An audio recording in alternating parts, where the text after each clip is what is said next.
In this next tutorial, we're going to look at how JavaScript can be used to make changes to the elements of an HTML page and to their style. We're going back to a document that we used in a previous tutorial, and this time I've added IDs. So this section has an ID of section 1. The figure has an ID of fig1. Here we have an ID of fig caption 1, and we've added a button that has an ID of test. When the button is clicked, it calls my function and passes the value of this ID to the function.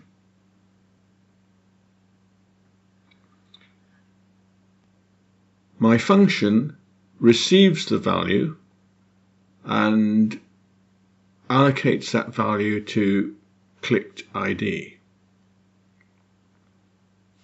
We can identify an ID directly, and in this case we're getting the element that has the ID section 1, and we're applying a style and a background color of blue.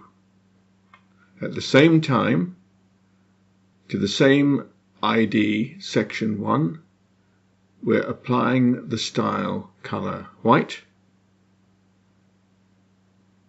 and to the same ID we're changing the inner HTML to have the value of h2. This is changed h2. Section 1 is here. So we expect this to turn to blue with white text, and this is changed, being the text. At the moment it should say section 1, part of the main document. If I just scroll to section 1, part of the main document,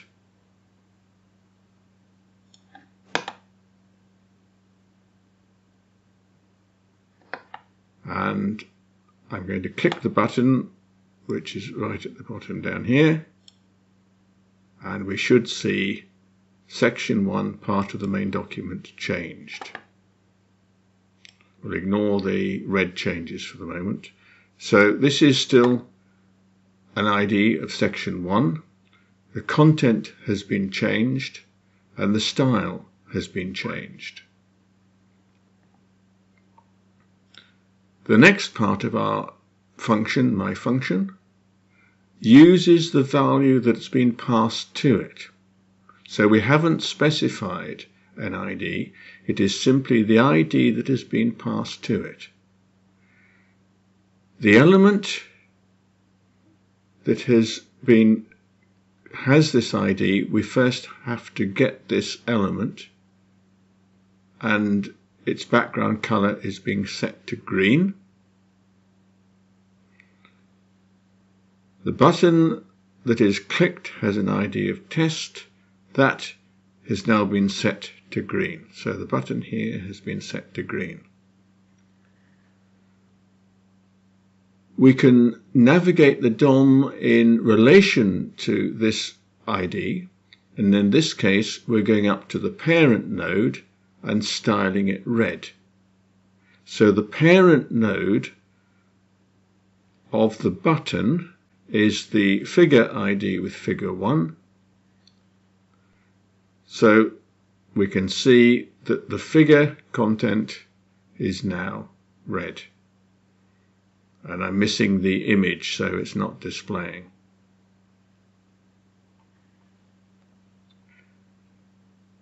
Instead of changing the inner HTML, the plus equals means append or add content to what is already there.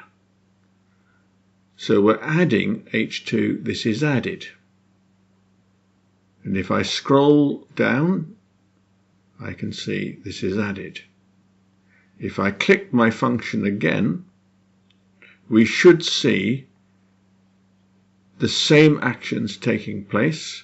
with this is added being added to what's already there. So 1 click, 2 clicks, 3 clicks, and each time we're getting content being added to the existing content. So we've seen that by using an ID, we can go straight to a named ID and alter its properties, or we can take the ID of the object that is clicked, pass that to the function, and use that function in the JavaScript and either edit it, modify it, or its parent. And we could go up to the parent of the parent if we wanted to. And we could navigate down to other children of this node. Using an ID allows us to go straight to a specific part of an HTML document and to modify it. In the example here, we've used onClick, but this might equally well be onFocus, onBlur, or any other action that can be applied to an HTML document. In the next example, I've started with the same HTML document, but I've made some small changes to it. It's now linked to a different JavaScript file called docdata.js. I've removed the button that we had placed within the figure and added a button at the end, and on click it calls the function start walking. I've also added an empty table with the ID results table at the end. This is the function that is called, and here is start walking. So when this function is called, it gets the element with the tag name of body, so that is the main root element of the page content, and it then calls the function getText with the variable myBody. getText takes this element and the depth, records on the console log where it is in the document,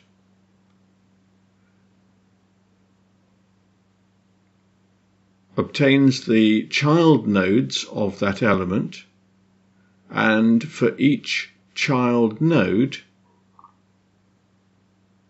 calls getText and passes the variable that identifies that element to the same function. So the function's being called again each time it discovers a child element. This is recursive programming. So this procedure continues until there are no more children, at which point it returns the content that has been recorded in the form of table elements. So this start walking function is going to initiate a process of walking the DOM and identifying each node through which it passes and the nature of each node. If we now go to the HTML page, we can call the start walking function with our button, and we can see that the console log is recording the depth. So we're going depth 0, 1 child, 2 child, 3 child. So it's a child of a child of a child. Then it comes back up to the first children it called, and looks to see if they've got any children, and so on. If we scroll the document, we can see that it's printed out into the document, into the table, the name of each node, the depth of nesting within our document model, the name, and if it's got an ID, it'll give us the ID, and the nature of the element. It identifies the node type and its content. So in this way, we can walk from any point in the document and obtain all the children of that node. In the next example, we're going to use the JavaScript walking the DOM to make changes to the HTML document. I've changed the script that we're using. I've added a button to call this script at this point with the ID of test, and again lower down at this point with the ID of test, and I've now removed the table from the end. The JavaScript is very similar to what we had before, except that instead of printing out the details of each node or element, we're now going to make changes if it matches our criteria. Now, because I'm not simply starting at the body, we're going to start with the ID that is passed from the button.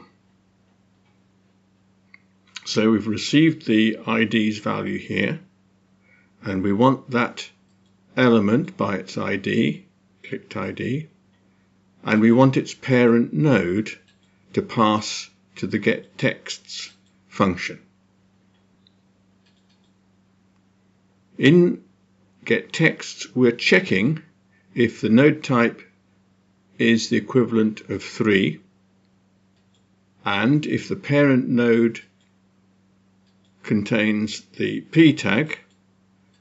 If it does, then we're going to change the background color of the text within that p to red. And we then look for further children of that node, and then look to see if they also contain text. If we look at the HTML document, we can see our two buttons to call the start walking function. If I click on the top button, both of the child elements that contain text within the P have been given a red background.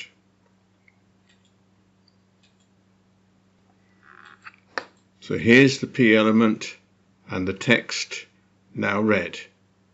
The second P element and text now red. So both of these P elements are children of the header of the element that contains this button. And again, if we look at our second button over here in the HTML browser view, I need to scroll down, and it is located within the child, a further child, which contains a P element. This is an aside. So here's the P element that it has detected. The aside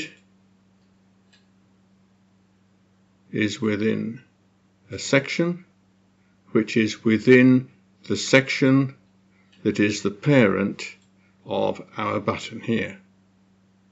So even though some of our elements have not got IDs, we're able to walk the DOM to locate examples of a child element or a child of that child that contains the P element and make changes to the style of the document. We could equally well be changing the text within these elements or adding text, further text to these elements. So this gives us an alternative way of navigating through the DOM and making changes to elements as we require.